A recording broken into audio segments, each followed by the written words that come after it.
आज हम पढ़ेंगे पार्टिकल नेचर ऑफ वेव। ठीक है, पार्टिकल नेचर ऑफ वेव, यानी कि पार्टिकल वेव नेचर रखता है। पिछले हम अभी तक जितना हम लोगों ने पढ़ा है उसमें हम लोगों ने ये पढ़ा है कि जब भी कि जो फोटॉन होता है, ठीक है, जो लाइट है, रेडिएशन है, वो क्या रखती है, पार्टिकल नेचर रखती है। क्या रखती है, पार्टिकल नेचर रखती है। लेकिन डी ब्रॉय, ठीक है, जिसको आप डी ब्रॉगले पढ़ते हैं, ठीक है, डी ब्रॉय एक साइंटिस्ट है, उसने ये कहा, उसने नज़रिया क्या पेश किया, उसने कहा कि जो पार्टिकल होता है वो भी क्या रखता है, वेव नेचर रखता है। अच्छा, उसने कहाँ से ये नज़रिया डेवलप किया, उसने कहा था लेट अस कंसिडर एक फोटॉन है, ये मेरे पास क्या है, फोटॉन। फोटॉन का momentum P is equal to क्या होता है, h/λ। P is equal to h/λ। वो यहाँ से ये नज़रिया कहता है कि अगर फोटॉन को आप पार्टिकल कंसिडर करते हैं, फोटॉन को क्या कंसिडर करते हैं, पार्टिकल कंसिडर करते हैं, तो ये पार्टिकल के साथ क्या हुई, वेवलेंथ एसोसिएट हुई। इसी बात को वो कहाँ पर लेके चला गया, इलेक्ट्रॉन के ऊपर ले गया इसी रिलेशन को।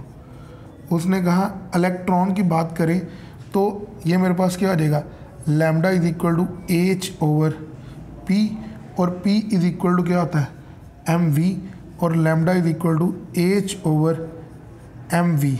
This is called mass of electron, ठीक है, और इसको हम लोग क्या कहते हैं, speed of electron.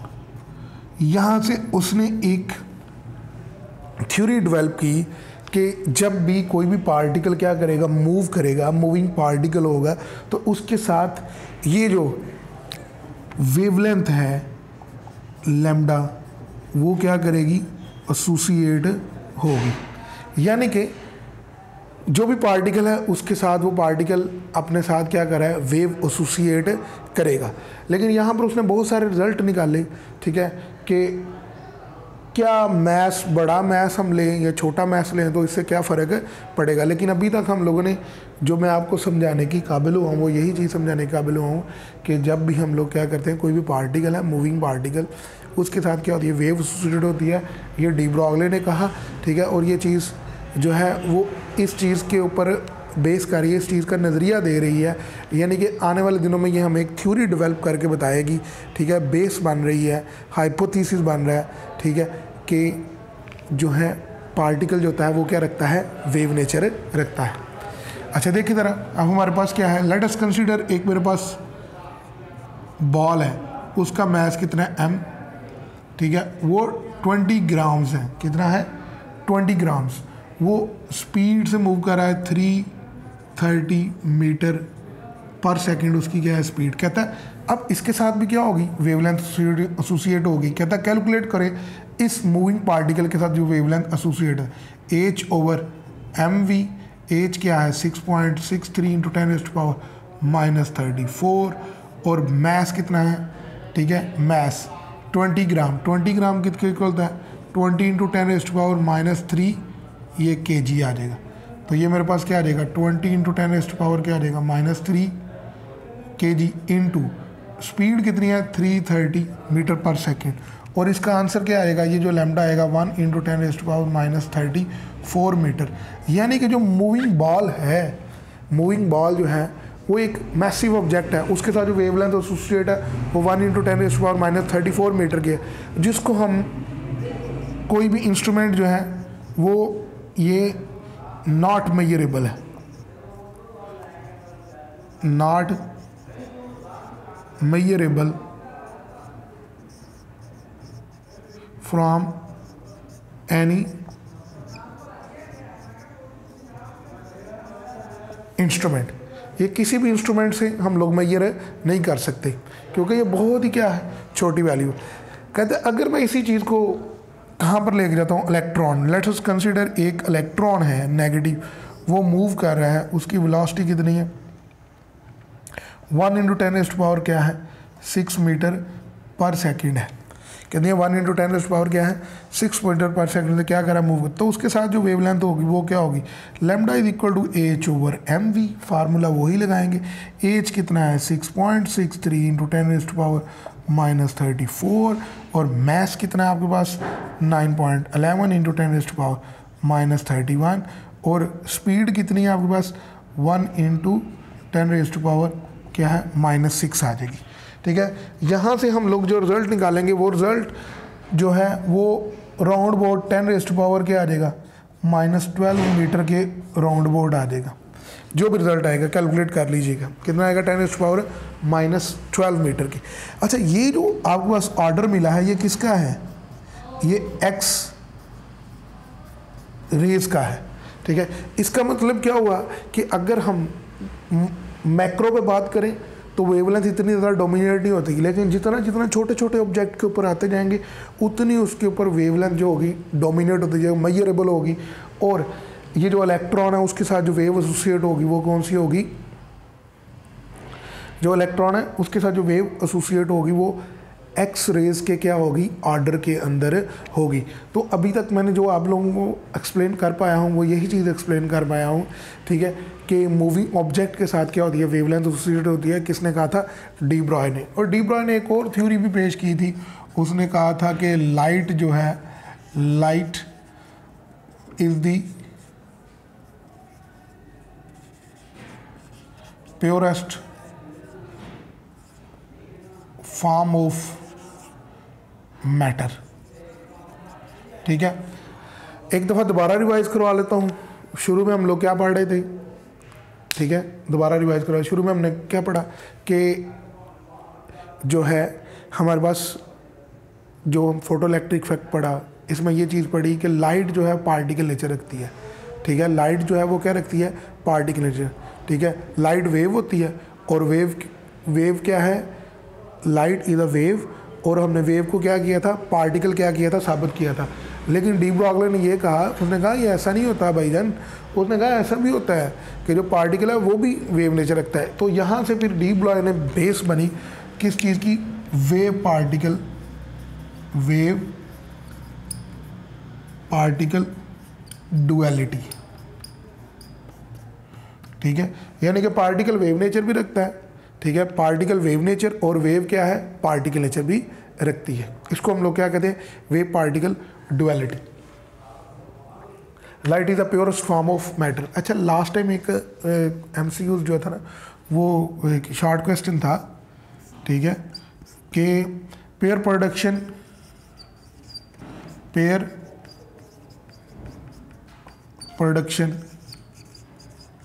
Can not take place in vacuum. Vacuum में प्रोडक्शन टेक प्लेस है, नहीं हो सकती। क्यों, वाई? ये देखिए ज़रा, ये मेरे पास क्या है, लेट अस कंसीडर कि मेरे पास ये गैमा रेज क्या है, फोटान है गैमा रेज का। ठीक है, गैमा रेज का फोटान अगर वैक्यूम हो, अगर क्या हो, वैक्यूम हो, ठीक है, तो ये कभी भी स्प्लिट ही नहीं होगा। ठीक है, जैसे ही रास्ते में कोई न्यूक्लियस आएगा, ठीक है, तो ये इसके करीब से गुजरेगा तो ये इलेक्ट्रॉन और प्रोटॉन में क्या हो चुका होगा, कन्वर्ट होगा। इलेक्ट्रॉन पॉजिट्रॉन और इलेक्ट्रॉन में क्या होगा, कन्वर्ट होगा। इसलिए क्या है कि इसके लिए रिक्वायरमेंट है पेयर प्रोडक्शन के लिए कि न्यूक्लियस मस्ट भी क्या होना चाहिए, एग्जिस्ट करना चाहिए। ठीक है, अगर न्यूक्लियस नहीं होगा तो पेयर प्रोडक्शन भी कभी भी टेक प्लेस नहीं हो सकी होगी। इसलिए हम लोग कह सकते हैं कि वैक्यूम का मतलब क्या होता है, absence of everything. Absence of everything होगी तो कभी भी ये जनरेट नहीं हो सकेंगे, पेयर प्रोडक्शन टेक प्लेस नहीं हो सकती, इलेक्ट्रॉन और पॉजिट्रॉन जनरेट नहीं हो सकेंगे। अच्छा, अभी हम डेविसन एंड जर्मर एक्सपेरिमेंट पढ़ने लगे हैं, जिसमें उसने क्या कहा हुआ है कि वेव नेचर जो है इलेक्ट्रॉन, उसकी वेव नेचर को क्या किया हुआ है, प्रूव किया हुआ है। ले जी बच्चे, अभी हम लोगों ने पढ़ा कि डी ब्रॉगली हाइपोथेसिस पढ़ा। उस डी ब्रॉगली हाइपोथेसिस का प्रूफ जो है वो डेविसन और जर्मन ने एक्सपेरिमेंट किया, और डेविसन और जर्मन ने एक्सपेरिमेंट करके इलेक्ट्रॉन को क्या किया, डायफ्रैक्ट करवाया। क्या करवाया? इलेक्ट्रॉन को डायफ्रैक्ट करवाया। जो इलेक्ट्रॉन का डायफ्रैक्ट होता है वो किसी भी जो है, जब डायफ्रैक्शन हुआ बिल्कुल सिमिलर ऐसे हुआ जैसे एक्स रेज क्या है, किसी भी मटेरियल से, पार्टिकल से क्या होती है, किसी भी मीडियम से क्या होती है, डायफ्रैक्ट होती है। और डायफ्रैक्शन आपको बताने लगा हूँ कि डायफ्रैक्शन क्या होती है, कि लाइट क्या करेगी कि किसी मीडियम के अंदर, ठीक है, अब टकराने के बाद अपना पाथ क्या कर लेगी, चेंज कर लेगी। इसको हम लोग क्या कहते हैं, डायफ्रैक्शन कहते हैं। अभी हम आपने एक्सपेरिमेंट की तरफ आते हैं, और इस चीज़ ने कन्फर्म किया कि इलेक्ट्रॉन क्या करता है, वेव नेचर रखता है। क्लियर हो गया, ये कंसर्न है। और इलेक्ट्रॉन बिल्कुल वैसे ही डायफ्रैक्शन करता है जैसे एक्स रेज क्या करती हैं, डायफ्रैक्शन करती हैं। क्लियर हो गया। इसके लिए उन्होंने क्या किया, एक ऑपरेटस अरेंज किया। यहाँ पर ये देखिए ज़रा कि ये मेरे पास क्या है, एक फिलामेंट लिया। क्लियर हो गया। फिलामेंट को से उन्होंने क्या प्रोवाइड किया, पोटेंशियल डिफरेंस V प्रोवाइड किया। ठीक है, यहाँ से पर क्या हुई, थर्मोनिक एमिशन हुई। थर्मोनिक एमिशन हुई। थर्मोनिक एमिशन होकर यहाँ से इलेक्ट्रॉन बाहर की तरफ निकला। ये V पोटेंशियल डिफरेंस है। इसके अंदर जो काइनेटिक एनर्जी होगी वो V इंटू E होगी। ये इलेक्ट्रॉन बीम जैसे ही बाहर की तरफ निकली, आगे हमने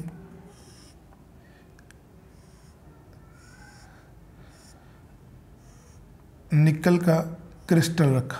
ये क्या है, निकल क्रिस्टल। बात समझ लग रही है ना आप लोग? ये निकल क्रिस्टल रखा। जैसे ही ये इलेक्ट्रॉन बीम यहाँ पर टकराई और यहाँ से फिर क्या होगी, डायफ्रैक्ट होगी। ये जितने एंगल पर डायफ्रैक्ट हुई उसे हमने क्या कह दिया, फाई। और इधर हमने क्या लगा दिया, एक डिटेक्टर लगा दिया। डिटेक्टर ने डिटेक्ट किया कि बीम कितने एंगल से क्या हो रही है, डायफ्रैक्ट, और कहाँ पर जाके क्या हुई, टकराई। बात समझ लगी? जब यहाँ पर था इनसाइड काइनेटिक एनर्जी ये, लेकिन जब इलेक्ट्रॉन मूव कर रहा था तो kinetic energy, mechanical kinetic energy half mv square के इक्वल होगी। ठीक है, दोनों एनर्जीज क्या होंगी, सेम होगी। तो काइनेटिक एनर्जी बचे, इनसाइड काइनेटिक एनर्जी और बाहर वाली काइनेटिक एनर्जी एक दूसरे के क्या हो जाएगी, सेम। और ये ve, और ये मेरे पास क्या आ जाएगा, 1/2 mv स्क्वायर। एक v से कट जाएगा, नहीं, गलत। ठीक है, ये v स्पीड है और ये v क्या है, पोटेंशियल डिफरेंस। तो यहाँ से मेरे पास क्या आ जाएगा, अगर मैं इसी चीज़ को सॉल्व करूँ, ठीक है, तो मेरे पास क्या आ जाएगा, यहाँ से दोनों तरफ क्या कर देता हूँ, m से मल्टीप्लाई कर देता हूँ। तो 2, ये 2 इधर आ गया। ठीक है, यहाँ सिंपल दोनों तरफ से m से मल्टीप्लाई, me और 1/2 और m स्क्वायर v स्क्वायर। ये 2 इधर आ जाएगा तो 2mve, और ये क्या आ जाएगा मेरे पास, m स्क्वायर v स्क्वायर, और यहाँ से mv का square is equal to 2mve आ जाएगा। क्लियर हो गया? यहाँ से डायफ्रैक्शन हुई है और इलेक्ट्रॉन क्या किया है, डायफ्रैक्ट किया है। ठीक है, तो अब हमने देखना है कि इसके साथ क्या होती है, वेव कितनी एसोसिएट होती है। ठीक है, तो मैं हर पार्टिकल के साथ क्या होती है, वेव एसोसिएट होती है। तो यहाँ पर मैं कौन सा हाइपोथेसिस यूज़ करूँगा, ठीक है, डी ब्रॉगली हाइपोथेसिस। वो क्या कहता है कि lambda is equal to h/mv। ठीक है, और यहाँ से मेरे पास क्या आ जाएगा, mv is equal to under root आ जाएगा 2m पोटेंशियल इंटू e। और यहाँ पर मेरे पास क्या आ जाएगा, lambda is equal to h/, ठीक है, mv की जगह क्या आ जाएगा, under root 2m VE। Clear हो गया? ये वो वेवलेंथ है जो किसके साथ, इस इलेक्ट्रॉन के साथ क्या है, इस पार्टिकल के साथ क्या है, एसोसिएट है। चले देखते हैं कितनी वेवलेंथ है। एच की जगह 6.63 इंटू 10⁻⁻34 और ये 2 मास ऑफ इलेक्ट्रॉन 9.1 इंटू 10⁻31। ठीक है, और पोटेंशियल जो है वो कहता है, गिवन है कि उसने 54 वोल्ट दिया। ठीक है, तो 54 आ गए और साथ मेरे पास क्या आ जाएगा, हमारे पास इलेक्ट्रॉन का चार्ज 1.6 इंटू 10⁻⁻19। क्लियर हो गया? क्या आ जाएगा साथ, -19। जैसे इस पूरे को हमने सॉल्व किया, ठीक है, और मेरे पास जो वेवलेंथ आई है वो मैं आपको बता देता हूँ वो कितनी आई है, 1.66 इन, ठीक है, एंगस्ट्रॉम आई। कितनी आई है बच्चे, एंगस्ट्रॉम, इतनी वेवलेंथ आई है। अच्छा, अब यहाँ से हम लोग देखने लगे हैं इतनी वेवलेंथ आई है, तो ये कब थी, जब हमने इलेक्ट्रॉन क्या किया है, मूव किया है, तो उसके साथ क्या है, वेवलेंथ क्या है, इतनी वेवलेंथ क्या है, एसोसिएट है। कब, जब हमने इलेक्ट्रॉन को क्या लिया है, पार्टिकल लिया है, पार्टिकल लेके वो निकल के क्रिस्टल से क्या हुआ है, डाइफ्रैक्ट हुआ है। जब वो डाइफ्रैक्ट हुआ है तो उस वक्त हमने उस इलेक्ट्रॉन के साथ वेव को कंसिडर किया है, किसकी मदद से, डी ब्रॉगली की हाइपोथेसिस की मदद से, और उस इलेक्ट्रॉन के साथ जो वेव एसोसिएट हुई है वो 1.6 इंटू 10⁻, ठीक है, या 1.66 एंगस्ट्रॉम आई है। क्लियर हो गया? एंगस्ट्रॉम जो होता है वो 10⁻⁻10 के इक्वल होता है। ठीक है, 10⁻⁻10 की क्या होता है, इक्वल होता है। ये कब है, जब आपने इलेक्ट्रॉन को पार्टिकल कंसिडर किया है और उसके साथ आपको ये वेवलेंथ मिली है।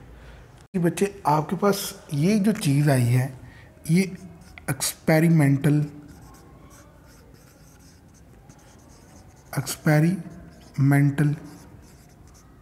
वेवलेंथ है। क्या है, experimental wavelength associate with electron. ठीक है, अगर ये वाली वेवलेंथ एक्सपेरिमेंटल थ्योरेटिकल वेवलेंथ, यानी कि हम वेव नेचर के क्या लगाया जाए, फार्मूलाज लगाया जाए, ठीक है, डायफ्रैक्शन का फार्मूला लगाया जाए, तो अगर उस वेवलेंथ के क्या आ जाए, इक्वल आ जाए, तो फिर हम ये रिज़ल्ट निकाल सकते हैं कि एक्चुअली क्या हो रहा है कि इलेक्ट्रॉन जो है मूविंग करते हुए उसकी वेव नेचर क्या कर जाती है, डोमिनेट कर जाती है। देखते हैं, ये मेरे पास क्या है, निकल क्रिस्टल है। ठीक है, निकल क्रिस्टल, इसके अंदर लेयर्स होती हैं। क्या होती हैं, लेयर्स, और दो लेयर्स के दरमियान जो सेपरेशन होती है उसे इंटर एटॉमिक स्पेसिंग कहते हैं। क्या कहते हैं, इंटर एटॉमिक स्पेसिंग। और ये क्या आ जाएगा, डी से उसे क्या करते हैं, डिनोट करते हैं। किसके साथ डिनोट करते हैं, डी से डिनोट करते हैं। और इसकी वैल्यू जो होती है वो 0.91 नैनोमीटर होगी शायद। ठीक है, 0.91, ठीक है, ये एंगस्ट्रॉम है। ठीक है, इंटू 10⁻⁻10 मीटर। इतना दो एटम्स की लेयर के दरमियान क्या होता है, निकल की डिस्टेंस होता है। जैसे ही ये बीम ऑफ इलेक्ट्रॉन, अब हमने इसको वेव कंसीडर करना है। जैसे ये वेव यहाँ पर आके टकराई और इधर क्या बना, डायफ्रैक्ट हुई, और डायफ्रैक्शन में यहाँ पर जो एंगल बना वो 65 डिग्री का बना। कितना बना? 60। इसने ये डिटेक्ट भी किया और एंगल भी कितना मेजर किया? 65 डिग्री का। अब देखते हैं इसके साथ जो वेव थ्योरी लगाते हैं क्या उतनी ही निकलती है? तो इसके लिए ब्रैग्स की क्या है इक्वेशन है? ब्रैग्स इक्वेशन वो क्या थी? 2d sine theta is equal to m lambda. लेट कर लें जो ऑर्डर है m, ऑर्डर को शो कर रहे हैं वो क्या है? 1, ठीक है। और d जो इंटर स्पेसिंग वो 0.91 इंटू 10⁻⁻10 मीटर, ठीक है। ये हमारे पास क्या है? यूज़ हुई है। हमने ये वाली चीज़ क्या करनी है? कैलकुलेट करनी है। अगर ये वाली वेवलेंथ और ये वाली वेवलेंथ क्या कर रही है? एक दूसरे के इक्वल आ जाए, ठीक है, तो फिर हम ये रिज़ल्ट कैलकुलेट कर सकते हैं कि एक्चुअली जब इलेक्ट्रॉन ट्रैवल कर रहा होता है तो उसके साथ, ठीक है, वेव एसोसिएट होती है और उस वक्त उसकी वेव नेचर क्या कर चुकी होती है? डोमिनेट कर चुकी होती है। और ये चीज़ इसका प्रूव है कि इलेक्ट्रॉन वेव नेचर रखता है, पार्टिकल वेव नेचर रखता है। अच्छा, यहाँ से अगर हम देखा जाए तो ये मेरे पास क्या आ जाएगा? Lambda is equal to 2d sine theta is equal to 2d sine theta over m। और ये मेरे पास 2d कितना आ जाएगा? 0.91 इंटू 10⁻⁻10 मीटर, ठीक है। और साइन 65 डिग्री और ऑर्डर कितना है? 1। यहाँ से जो वेवलेंथ जो आई है, यहाँ से जो वेवलेंथ आपके पास आई है वो 1.65 इंटू 10⁻⁻10 है या 1.65 एंगस्ट्रॉम है, ठीक है। ये कब है? जब वेव डायफ्रैक्शन हुई है। और ये कौन सी चीज़ है? थ्योरेटिकल है। और ये कौन सी चीज़ है? एक्सपेरिमेंटल, ठीक है। तो थ्योरेटिकल कितनी वेवलेंथ आनी चाहिए थी? 1.65। तो हमने एक्सपेरिमेंट किया तो हमारे पास कितनी वेव आई? 1.65, नियरली इक्वल। तो इस चीज़ ने कंफर्म कर दिया कि जो पार्टिकल है वो अपनी क्या रखता है? वेव नेचर भी रखता है। क्लियर हो गया? अब हमारे पास इसी बात पर जो है डेविसन और जर्मर एक्सपेरिमेंट हुआ और इनको नोबेल प्राइज़ भी मिला, ठीक है। बाद में जो है नोबेल प्राइज़ मिला, बाद में फिर इसके ऊपर वर्क होना शुरू हुआ। फिर उन्होंने इलेक्ट्रॉन, प्रोटॉन, न्यूट्रॉन, ठीक है, हीलियम पार्टिकल, इन सबको, हाइड्रोजन एटम, इन सबको क्या करवाया? मूव करवाया। और मूव करवाने के बाद उन्होंने इनके साथ जो इनको भी वेव नेचर क्या किया? शो करवाया। क्लियर हो गया यहाँ तक?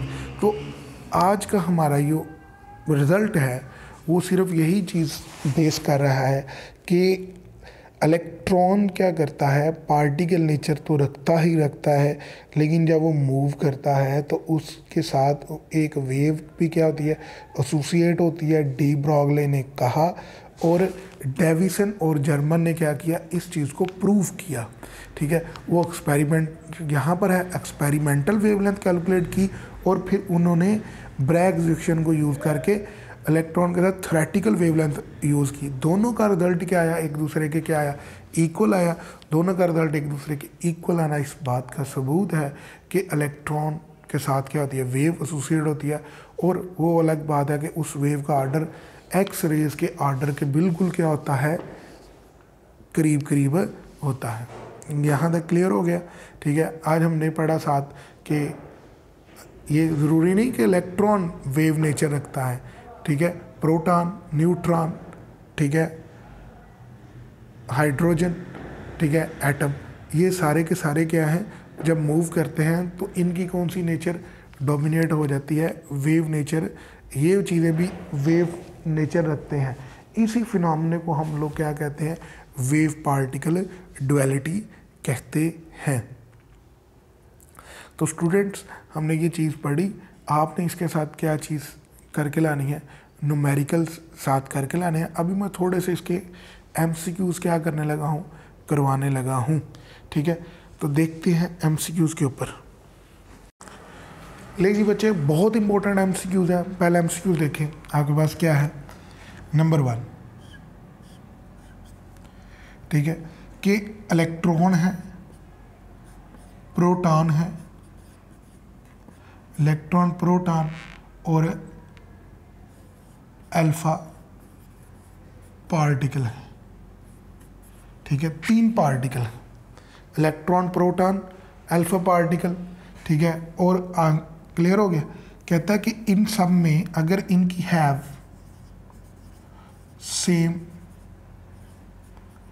काइनेटिक एनर्जी, अगर इनकी काइनेटिक एनर्जी क्या है, सेम है, तो विच वन हैव, ठीक है, ग्रेटर वेवलेंथ, या ऑर्डर ऑफ द वेवलेंथ लिखें ग्रेटर। ठीक है, या which one have greater wavelength. ठीक है, तो देखिए ज़रा, lambda is equal to, kinetic energy वाला फार्मूला देख लें, lambda is equal to H/2m VE। ये आपके पास ये जो चीज़ है ना, ये वाली चीज़, इसको हम क्या कह लेते हैं, काइनेटिक एनर्जी कह लेते हैं। और lambda is equal to H/2m kinetic energy ऊपर अंडर रूट। इसका मतलब लैम्डा इन्वर्सली प्रोपोर्शनल किसके आ गया, मैस के, अंडर रूट ऑफ मैस। कब, जब काइनेटिक एनर्जी क्या होगी, कांस्टेंट होगी। क्लियर हो गया। अच्छा, अब यहाँ से देखिए ज़रा, किसकी मैस, इनमें सबसे ज़्यादा मैस किसका है। ठीक है, अल्फ़ा का मैस क्या है, अल्फ़ा पार्टिकल। ठीक है,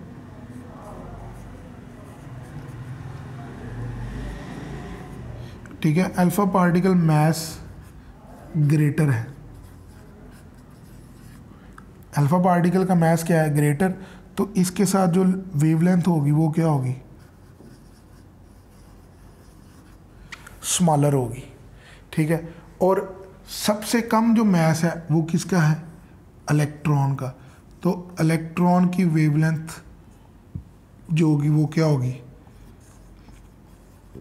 ग्रेटर होगी। कहता है इनका जो है डिसेंडिंग ऑर्डर लिखें। ठीक है, डिसेंडिंग ऑर्डर, तो आप इनका डिसेंडिंग ऑर्डर भी लिख सकते हैं और इनका असेंडिंग ऑर्डर भी लिख सकते हैं। यहाँ पेपर में ये भी एमसीक्यू आ सकता है कि लैम्डा ई, लैम्डा प्रोटॉन, लैम्डा अल्फा। ठीक है, सबसे ग्रेटर ये वाली वेवलेंथ, उससे कम ये वाली वेवलेंथ, उससे कम क्या है, ये वाला। तो ये इसका क्या है, करेक्ट ऑर्डर भी हो सकता है। अंदर ये भी आ सकता है, ए ऑप्शन ये हो जाएगा, B option,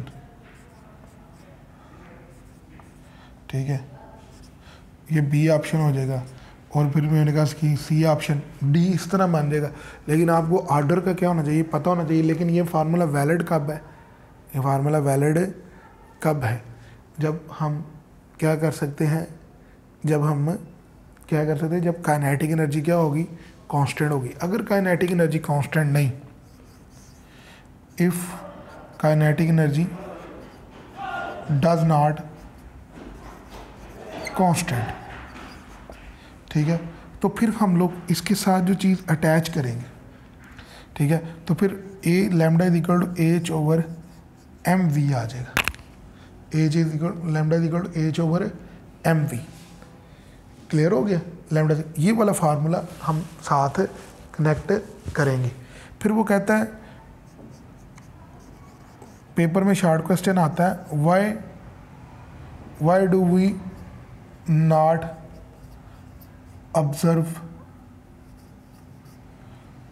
observe de Broglie wavelength with fast moving cricket ball. हम फास्ट मूविंग क्रिकेट बॉल के साथ डी ब्रॉय वेवलेंथ क्यों नहीं ऑब्जर्व कर पाते?